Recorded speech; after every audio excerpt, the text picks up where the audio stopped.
Mas ya. Assalamualaikum warahmatullahi wabarakatuh. Alhamdulillahirabbil alamin. Wassalatu wassalamu ala asyrafil anbiya'i wa mursalin wa ala alihi wa sahbihi ajmain. Kepada yang terhormat pecinta janda Gusetia yang berbahagia. Marilah kita panjatkan segala puji bagi Allah yang telah memberikan kita semua untuk dapat mendengarkan kajian Alfiah Ibnu Malik yang mulia ini dalam keadaan sehat walafiat. Amin ya rabbal alamin. Salawat dan salam semoga tetap tercurah kepada Nabi besar Muhammad SAW, kepada keluarganya, sahabatnya, serta sampailah kepada kita selaku umatnya. Bismillahirrahmanirrahim. Qauluhu al-mufidu wal mufhimu makna yasunus sukutu alaihi bihaisu la yabqa isamihi intizaru muqayyidun bihi. Bismillahirrahmanirrahim. Al-mufidu utawi iki bab nerake mufid. Wa utawi mufid iku al-mufhimu kan den pahami mana ing makna. Yasunu luweh bagus apa asukutu menang alaihi ing atase mufhim bihaitsu la yabqa kelawan sekirine ora tetep disamingi kedue wong kang krungu inti zaru ningali apa muqayyidun kan den qayyiti bihi kelawan same. Bismillahirrahmanirrahim. Kalau diterjemahkan yaitu mufid yaitu memberi kefahaman pada mana yang diamnya mutakalim atau pembicara dan sami atau pendengar dianggap bagus.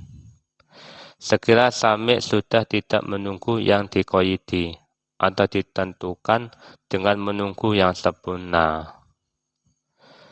Contoh, koma Zaidun, Zaid berdiri.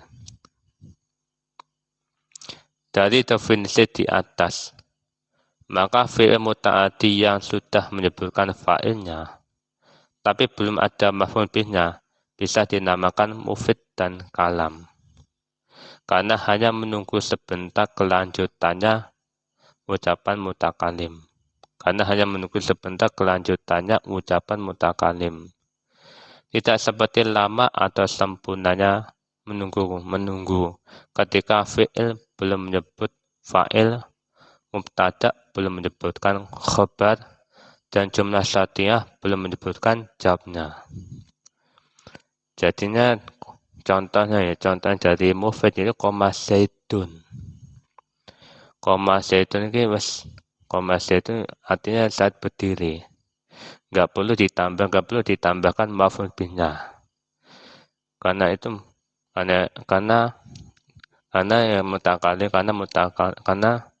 menunggu sebentar kelanjutannya ucapan mutakalim. Jadi koma Zaidun nggak perlu ditambah maf'ul bihnya karena itu sudah paham dan bisa dinamakan mufid dan kalam. Beda lagi kalau tidak seperti nama sempurna. Beda lagi kalau fi'il, beda lagi kalau ketika mutakalim itu mengucapkan fi'il tapi belum menyebutkan fa'il, mubtada belum meneruskan khobarnya, dan jumlah syartiyah belum meneruskan jawabnya. Itu beda lagi. Menurut kaul rajih, faedah dalam kalam tidak disyaratkan tajadudul faedah atau berupa faedah yang baru. Seperti contoh an-naru harun, api itu panas, as-samu fawquna, nah itu di atas kita. Walaupun sami sudah memahami maknanya, kedua contoh tersebut dinamakan kalam. Jadi an-naru harun, as-samu fawquna.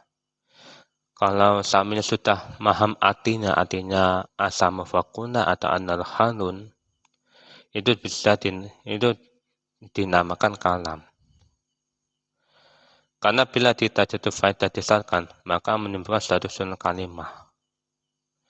Jadi, lek sama anak tajadul faedah, sing faedah sing anyar, arti sing baru. Ya dadi suatu susunan kalimah. Jadi, saat pertama itu, jika dinamakan kalam, ya harus dinamakan kalam jika samanya belum mengerti. Jadi semua bisa dijeneng kalam, ya semua nek sami'e urung ngerti artine. Dan tidak dinamakan kalam bila sami'e sudah mengerti. Jadi nek kalam ya semua bisa dijeneng ora dijeneng kalam, nek sing ngrungu kuwi wis ngerti artine. Sedang yang dilihat adalah satiyahnya, lafaz sudah bisa memberi faedah, bukan melihat sami'nya. Dengan sing didelok kuwi ya, sing didelok ki satiyah lafate. Wis ngkai artine saka dhuwur kuwi. Duduk didelok saka sami'e. Jadine ki nek sama sadiarane kalam, nek sami'e ki urung ngerti artine, lan ora sadijenenge kalam, nek sami'e wis ngerti. Nek sing didelok kuwi iki duduk sami'e, tapi lafaz sing ana artine, nah lafaz sing ada artinya. Qauluhu al-murakkabu wa matarkibu min kalimatane faksara wasal tarkiban au isnadian. Wa al-murakkabi utawi iki rubab nerangake murakkab. Wa utawi murakkab iku lafat tarkibu kang den susun min kalimatane saking kalimah loro. Wasara mengko luwihake apa tarkibe isnadian utawa isnate. Kalau diterjemahkan yaitu al-murakkab yaitu lafaz yang tersusun dari dua kalimah atau lebih dengan susunan isnadi atau penisbatan atau penyandaran hukum yang menjadi kesempurnaan faedah.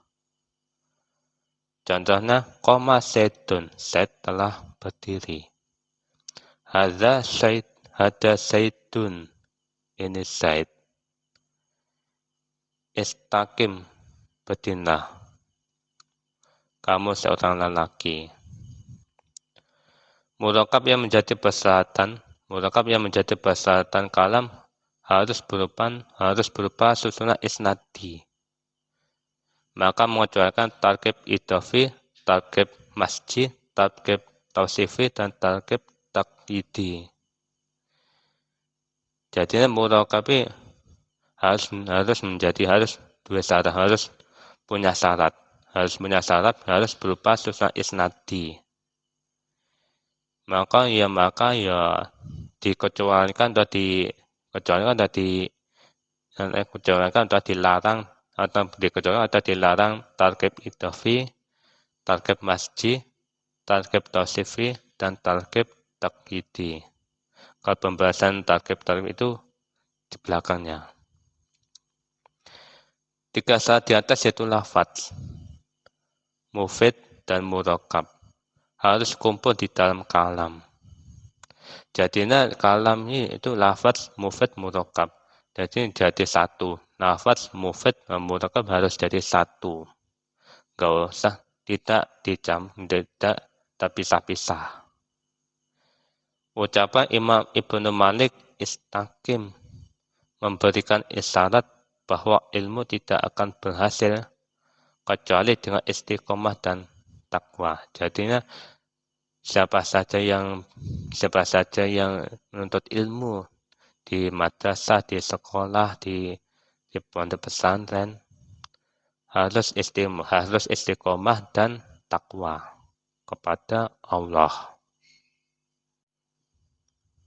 Tanbih atau peringatan. Masih ada satu syarat lagi yang tidak disebutkan Kiai Nadim dari kitab asalnya. Jadi Kiai Nadim kelupaan, jadi melupakan satu syarat lagi, ya, lupa. Mereka kono lali. Kono lali atau kono bareng-barangi. Itu syarat keempat yang berupa wadok. Maksud dari wadok adalah ja'lul lafdi dalilan alal makna. Bismillahirrahmanirrahim. Ja'lun dadekake lafat. Ja'lul lafdi dadekake lafat dalilan nuduhake ala makna ing atase makna. Yaitu menjadikan lafat agar menunjukkan suatu makna atau pengertian. Dan pembicaraannya disengaja serta dengan menggunakan bahasa Arab.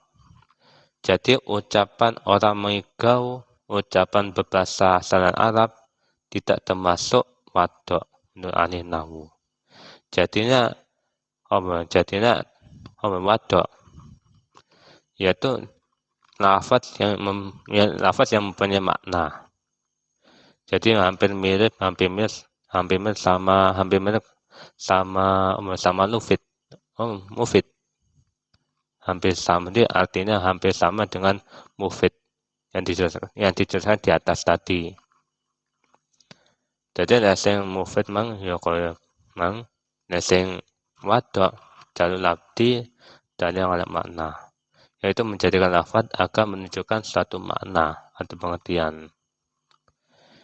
Jadi syaratnya harus menggunakan syaratnya ki ngomongnya disengaja serta dengan gunane bahasa Arab. Jadi ya pembicaranya jelas, disengaja atau jelas dengan menggunakan bahasa Arab. Tidak dengan menggunakan bahasa Arab. Tidak bisa menggunakan selain bahasa Arab. Jadinya kalau ucapan mengigau atau orang yang sedang tidur, ucapan bahasanya selain Arab itu tidak termasuk wadok. Itu menurut kata ahli nahwu. Aku ya sudah ahli nahwu urung ya.